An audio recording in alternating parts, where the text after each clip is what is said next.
Foundry. Yeah, we're live from the U.S. Rowing Convention. This is our 12 noon interview with the amazing Jalen Baldwin, right? Yeah. Jalen Baldwin of the Cleveland Foundry Rowing Club. So we're the Cleveland Foundry Rowing and Sailing Center. Rowing and sailing. Yeah. Do you sail too? I've learned how to sail, but I Awesome. wouldn't consider myself a sailor. Yeah, I would love to. We have the Charles River has a sailing thing too, community sailing or community boating, I think it's called. But anyway, I'm Charlotte Pierce, and I am the producer, and I'm here as a media partner of the U.S. Rowing Convention, interviewing some of the people from across the spectrum of communities and involvement, experience, abilities. We're trying to just reach out and show the spectrum of folks that are involved in the sport. So from the movers and shakers and elite rowers to folks like Jalen, and we're going to have some more interesting people on later, but we're going to get back to our interview with Jalen, and let me just pop up your banner. Oh, no. Give me a second here. What is it? ClevelandFoundry.org? Yes. .org. Okay. And you are. Let me just. I'll put it up while I'm stammering here. There's your website. I thought I had a banner. Oh no. The one thing I forgot to do was get back to my.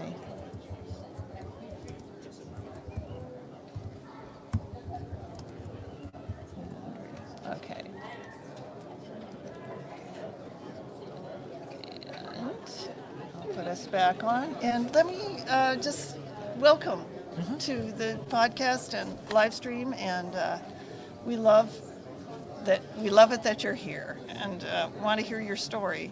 That's what we're all about, is getting people over to tell their rowing story and expand the sport. So tell us a little bit about how you got involved and what it was like. So again, my name's Jalen. I got involved with the sport, I want to say my junior year of high school at the Foundry. So the Foundry is a community rowing sailing facility, and they partner with the Cleveland Metropolitan School District. And so it was a high school being developed, which is called the School of One, and they was putting a site at the Foundry. So it was like really unique just because it was different, and I didn't know nothing about it. And so traditionally in like the African American community, water sports is just something that like we just don't do. Right. And it's not heavily like advertised. And so I think in my case it was a little bit different just because I liked the water and I knew how to swim, but my parents was just like, no, this is something you're not going to do. So like I had to convince somebody. I convinced my grandfather to let me like try it out. So I remember like the first day we went down there, we went to just see and look around and everything. And my grandparents were just like, this is something different. We are very hesitant about it, but we're going to let you try it. And so ever since then, I think that was like one of the best decisions I've made. Yeah. Well, you must be like one of those people that just says, I'm going to try it, and you go and do it. Yeah, I think that was like kind of like, what is rowing and why do you want to do it? Just because like I don't really like sports. I don't like basketball, football. I don't really follow sports either. Yeah. So when I told them like, oh, like the school is transferring downtown, like can we go see it? And it's something I might be interested in trying. I was like, yeah, this might be something I'm interested in. I love it. Yeah. And did you have, besides your parents' resistance, were your friends like, are you crazy sort of? Most of my friends was like, what are you doing? Where are you going? Why are you doing it? And when I transferred into School of One, there was certain kids that was already going. So like, oh, let me just make the connection with them. So it's just not like an awkward stage of me just like going into it and not having friends. But still, they still had the same mind frame as like my grandparents and family, just because like water sport is not something common, especially in our community. Yeah. So they was like still like super resistant because they didn't know how to swim. And so it was just like, oh, like swimming is it's not that hard. Once you like learn it, it's really not that bad. So they was like still resistant, but also I wanted to like challenge them to do something because if you're gonna come all the way down downtown to just go to school and then go right back home, Yeah. we might as well just make it worth our while. So Yeah, instead of spend like a couple more hours. yeah, so instead of like a traditional gym class, our gym credit came from us learning how to row and learning how to sail. So And then so you didn't have to you do volleyball or something. That was your sport. yeah. And so it was like it was different, Yeah. but I really like it just because it's different in a way of where it's not common in the African American community. So Yeah. it's gonna have an impact if Yeah. I just encourage other ones to just come try it out or come see what it is about. But also it's like a huge takeaway from it, me personally, just because it's like, oh, this is something I'm like super passionate about. Just because like when I graduated in 2020, which was like the COVID year, so I graduated like in a weird spectrum. So Get it. I was like, oh, let me go to school for interior design because it's something I'm good at. I didn't really like it because me and math do not have a good relationship. Yeah, I'm with you there. And so when I got hired on full time for outreach and I've started interacting with inner city kids that's just like me and that have those same barriers but interested in doing the sport, I was like, oh, this is something like I'm really passionate about. So I like switched my major a couple months ago over to health science and sports. Awesome. You're on your way. So what's the water that you row on there? So we row on Lake Erie, Okay. but our main flow of like practice is the Cuyahoga River. Cuyahoga. Yeah. Okay. Yeah, so you have a regatta there, don't you? Yeah, so we Cuyahoga. have hot seat, and Yeah. it's always unique when like people that don't know about Cleveland ask about it, just because that's one of the hardest courses in the world. Is And it so, really? Why? we have a really like wide turns. We have a lot of turns, but it's also a federal channel. Okay. So we have like huge freighters that come through. While the regatta's going on? Last season we had a regatta, and a freighter was trying to make his way up the river just in time, and it threw off all of our times. So we started late. Yeah, so that's kind of like part of the experience. Right? Yeah. Yeah. So like everybody that came in from Cleveland Yeah. got the actual Cleveland experience, Yeah. seeing the freighter come through. I get it, yeah. Yeah, I do a kind of a fall race preview every year, and we touched on the head of the Cuyahoga, right? Yeah, Cleveland. Yeah. So is that like a big, deep river? I mean, like, Certain parts, I think in front of our boathouse, I guess think, if the freighters are going on. yeah, there's like constant like dredging. So I Yeah. think in front of our boathouse, I think we like 62 feet. Oh. I'm not sure, but it's unique because like our kids learn how to like navigate through the water. Right. So I'm not sure if we're gonna like open. I don't know. I'm not sure if USRowCon is gonna open up to middle schoolers. But for our high school team and especially our coxswains, they always gonna have an advantage for Yeah. that river, just like navigating through it because there's a lot of blind turns and there's certain turns that like I've learned the hard way too. If like you have to cut it tight to stay in Yes, the lane. I mean the head of the Charles can be like, you know, there's turns there that if you could just waste 2 minutes going too wide. You know? You don't want to do that. Yeah. So do you scull or sweep some? I really like sculling, but Yeah. I also like sweep when it's like with the right people. Because Yeah. one of my main things was I want to get in a boat, I want to have fun, but I don't want to flip inside the water because Yeah. that water is not the cleanest. Yeah, that would be a problem. Yeah. Yeah. The Charles can be like that too. Uh-huh. Sometimes we have red flag days. Oh, which wow. You don't want to go, or sewage overflow. But it's mostly it's a lot cleaner than it used to be. You know. So, and then Lake Erie, you go out there in the 8s. Yeah, so especially like during the summertime, we can take out a bunch of octuples and we can go out there. We have the break wall, which like helps, but it's really fun, and that's like what really motivated me to like actually like pursue a rowing because the city line, like skyline, is so much different than when you see it on land. So if we go out on the water and you get to like see like the full picture, it's like, oh, this is like a different like perspective and a different like motivating like thing to do. I know, it's fun. I love the scenery. I love stopping to take, I'm sculling mostly, but I take pictures of the sunrise or the boat or the blue herons and stuff like Yeah. that. I'm not quite as serious as some people. I do some competing, but anyway. Yeah, so that's Lake Erie. Have you done any coastal rowing out there? We're trying to bring coastal rowing to Really? Cleveland, and so I'm really interested in trying it and seeing what it's looked like.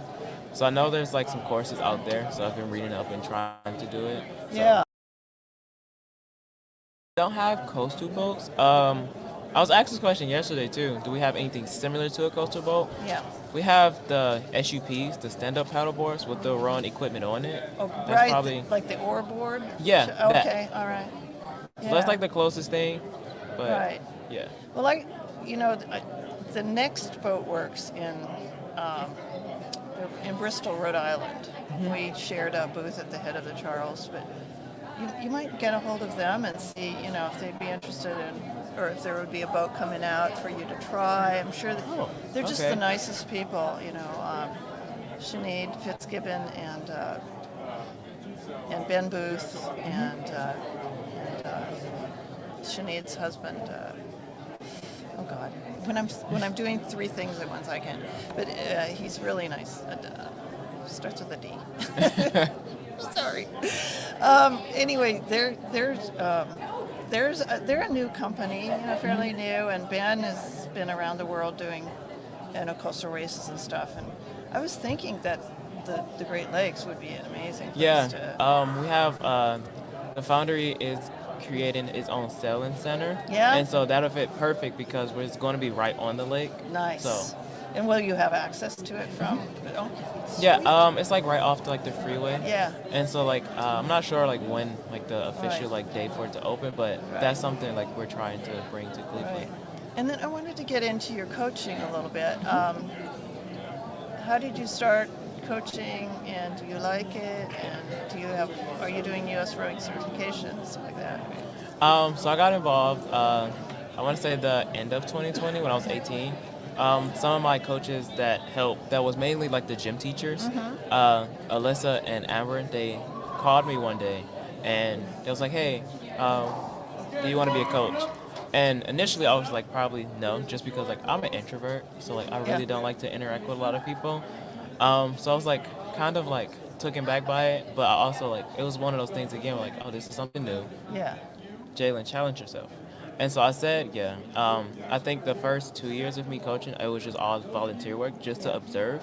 Because I've noticed I observe really, really well. Yeah, and that's a super good quality of coaching. Yeah, so coming into my third year of it, I was oh, okay, I have this much of observing and learning how to interact with people and teach kids how to row. Yeah. It made it a little bit easier. And so I came on the Foundry full-time in May. We have got grant funding for our outreach team, Row Sail Dream, and which essentially Row Sail Dream. Row Sail Dream. Oh, Yeah. I saw that on your website, yeah. Yeah, so essentially we have grant funding for from the state of Ohio that makes rowing and sailing free at no cost for certain families, especially low income families. Right. And I was hired on as an outreach specialist, but now I oversee all the rowing on the outreach side, and so that's what drove it a little bit more, because it's now I'm seeing myself and I'm interacting with the kids. So it's pulling you through, Yeah, because we take ergs to gym classes, we bring kids down, yeah. and Do you have swimming lessons too, or? yeah, so we have a partnership with the YMCA, I want to say less than 5 miles away from us, and so we're able to if kids come down and this swim lessons is a barrier, that can be free too. Yeah. And do you have some kids that have really? You must have really latched onto it, and are they wow, I couldn't believe you were, I couldn't believe I'm doing this. I always tell this story, and I feel this athlete, I think he's getting tired of me saying his name, but he's one of the first ones that came through our program that received a scholarship. Yeah. And he came in through our summer program, but his grandmother was looking for some type of dinosaur camp, so I'm not sure how she came across rowing with it. And so he came on, and he was with us the entire summer. And so he learned how to row. So he took several sessions or something? Yeah, so it was certain weeks where we had him all day. Yeah. And we were just teaching him everything that he wanted to learn. And so it brought up a conversation of him oh, what is coxswain? And one of our summer coaches, Audrey, she was she's a collegiate coxswain. And so she took him under her wing, and she's oh, let me teach you how to cox. Right. And so when the fall season came around, he wanted to cox. Yeah. And she wasn't there no more, so I was oh, I'm his point person. Yeah. And so I don't know, just like to make this story short, he's like now really, really advanced for his age. And he's only like a sixth grader and he's like yay high. Sixth grader. He's like yay Oh high my and gosh. he's like one of my best coxswains. And he can steer an 8 so well. And I'm not even a coxswain. And I'm like, okay. So that's like 12 years old or 13. I think he's 12. Yeah. Yeah, and he got so good to where like we had a split in our team where he's now on a high school team coxswain.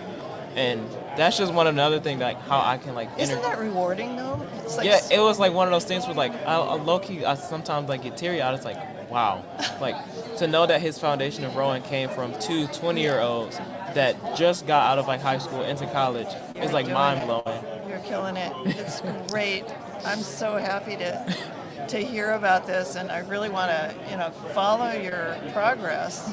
And like I said, we have club spotlights on the program once in a while, so you could broadcast from there through this platform and most show definitely. show us and Lake Erie, man, that's just the coolest. Because there's one thing like when I've like been going through different sessions, the Foundry is like unique, and so I'm always gonna be biased, like, oh, it's a one of one, but it's genuinely like a one of one because like I'm gonna come out there and be there. Really? In person. Yeah. I think we have like one of like the largest tank houses in the world. But You a have lot a of tank people, house? Yeah, and we can offer sculling and sweeping all on land, and a lot of people don't really know that. Yeah. And like I feel like Cleveland is just one of those like really like in the background. Sleeper cities. Yeah. Yeah. Because like now for our outreach programs, we notice that it's easier to introduce sailing. Yeah. And our main campus is all sailing, but we also teach Yeah, sailing. so they like. Yeah, so our main campus is all like rowing, but like we was neglecting sailing. So we have sailing simulators that's like a bathtub and it's like a video game, but it's on hydraulics, so you're able to like steer through everything. And then kids which that is, like tech are probably really into that. yeah, too, it's just like a huge robot that's great. to sail. Well, listen, let's stay in touch. And it's a real honor to meet you. I think you're going to be. You're already going places. So thank you so much. I appreciate you being on. Thank you. Yeah. All right, we're carrying on here at the U.S. Rowing Convention. Just finished up with Jalen Baldwin of the Cleveland Foundry Juniors, and you can watch the replay as many times as you want. And also, please subscribe on YouTube and on your favorite podcast apps. Thank you so much. Oh, wait a second, before I end. Someone's giving, oh, love this. Oh, somebody said love this, that's awesome. You got Wow. You got a live comment. Oh, I love it. It's always so gratifying to get a live comment. All right, carry on, and we'll be following Jalen and the Cleveland Foundry progress throughout the years. All right, thanks. Bye.